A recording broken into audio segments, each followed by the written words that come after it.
अमोलदादांनी जो समाचार घेतलेला आहे, जे राष्ट्रवादीतून फुटले त्यांच्यावर बोलताना आपण उमेदवारावर एकच प्रश्न उमेदवाराला मला विचारायचा आहे. चला, आपण खूप वेळा एकत्र प्रचार केलाय, मी देखील तुमच्या सोबत प्रचार केलेला आहे.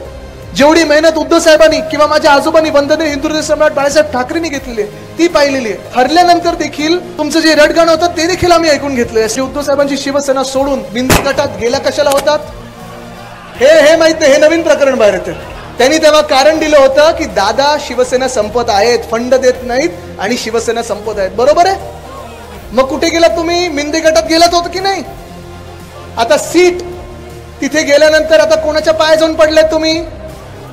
मग तुम्ही नक्की गेलात का तिथे? जो पक्ष संपत होता, जी व्यक्ती शिवसेना संपायला निघाली होती असं तुम्हीच आरोप केला होता, ज्यासाठी तुम्ही आमच्याशी गद्दारी केली, त्याच माणसाच्या बरोबर जाऊन उमेदवार बनलात कसे? आज हा प्रश्न त्यांनी जर विचार केला तर त्यांना पण रात्री झोप येणार नाही.